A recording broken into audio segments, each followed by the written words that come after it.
Michael here from AudiWorld.com. I'm in Hollywood, California today, checking out the Audi activesphere concept vehicle. Let's go take a tour. Looking on the outside, what you're going to see here is that this effectively looks like an S7 Sportback. Sports car looks, but rugged off-road capabilities on the bottom. And that's really the two concepts that the design team in Malibu, California is trying to see if they can get to work. Checking out the front here, we've got the illuminated four rings here. We've got a new version of the Matrix LED headlights that they almost look like a Christmas tree here. Got some active aero up front here. We've actually got a glass view through here, and we'll talk about that and why this is important here, but basically there are two ways to operate this vehicle: with the wheel, which you can see in place there, or as a concept, this is a level 4 autonomous vehicle, and then so you could have that all open and just be enjoying the sightlines out the front here. The vehicle is now in its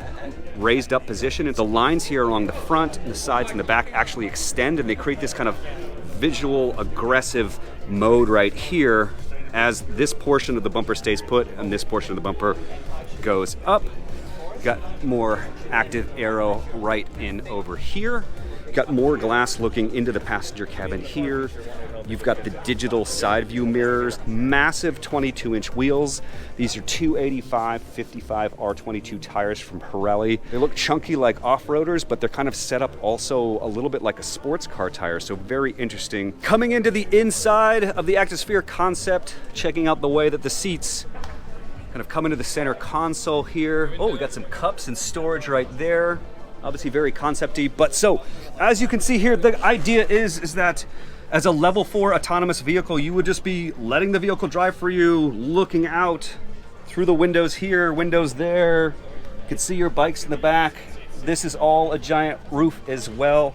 And you're chilling out, and then if you want, you can decide to drive yourself. So watching my knees. Oh yeah, here it comes. Oh, I see, yeah, it's gonna flip out this way. Wow. All right, so here comes the whole dashboard. And as you can see, guys, there are no screens in this vehicle. Whoa, and it's not set up for a 6-foot-tall person just yet. No screens in the vehicle, and the reason for that is that this whole vehicle uses augmented reality, which we're gonna test out here in just a second, as the user interface. So you're gonna see everything you need for road and directions, and infotainment is gonna be on augmented reality or virtual reality style glasses, and all these touch points are gonna interact with all of the stuff. So the tire pressure stuff was kind of like right here. The driving modes was right here, kind of like how you'd see in a analog Audi. HVAC controls were up there. Oh, and then now that we're riding along, I see there's a mountainscape right here where the empty glass is, with I guess our GPS directions of where the vehicle is taking us. There's an anchor point on the co-driver's door. If you look at it, you see the temperature control is popping up, and just using it by hand as it would be a physical knob, you can adjust the temperature. Wow. Oh, and so do you touch the door to do that, or do you do No, it? You just look at it. Hand? If you focus on it, and then you use the hand. Oh yeah, look, the dial's going up and down. Bringing this down to a cool 16 degrees, my friends. Wow. And it disappears if you are no longer focusing on it. So to avoid to overload you with information. Keep in mind that digital information is completely flexible, adjustable, as well as the places. You also hear some music playing, right? Yes. If you use your finger that way, it's on the roof, you see the small lines. Oh, this one up here, and swipe through the lines and just stick with your finger when you select the title you want to hear, and it will be added to the playlist. Whoa. Coming into the back, you guys, the vehicle is now effectively in truck mode. The back of the vehicle folds down to create one long surface.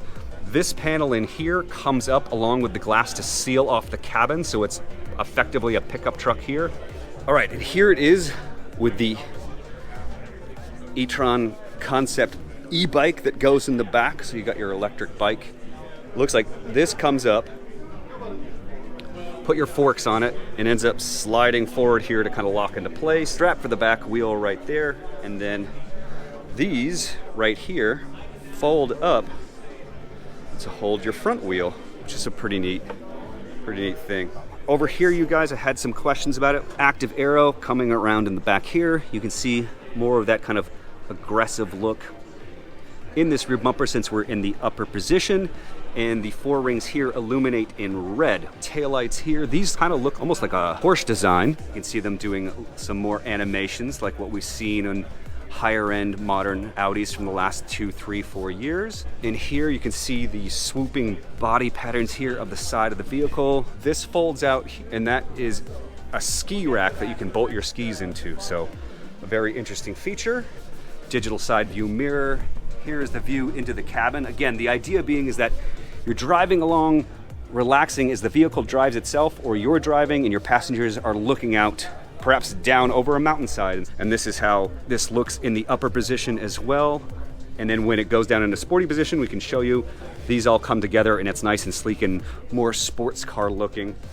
We also got these plastic cladding here on the wheel arches. Wrapping up our time with the Audi activesphere, let's quickly talk about the 3 main goals for any concept vehicles. 1. Establish new design languages. 2. Experiment with next generation technology. And 3. Test the waters for future models. What do you guys think? How does the activesphere stack up? Let me know in a comment below or on our Audi World Forum thread linked below. Here are my reactions. Regardless of whether or not it's an SUV or a genuine sportback, the activesphere is a visual stunner. Simple, sleek, elegant, and clean. It speaks to me as something that fits in the current Audi stable, but also as something more futuristic. I think it's also an improvement over Audi's current EV design language, and I'd like to see this styling continue. Next, regarding future technologies, I'm going to skip talking about level 4 autonomy because that's a whole other can of worms. As for augmented reality, the execution here is a bit of a mixed bag. If the idea is to keep things clean and distraction-free, I'm not sure a demonstration bursting with information and graphics is the best way to showcase this. That said, the interactivity that I tested worked well, and it's really nice to have an open cabin that's not cluttered with screens.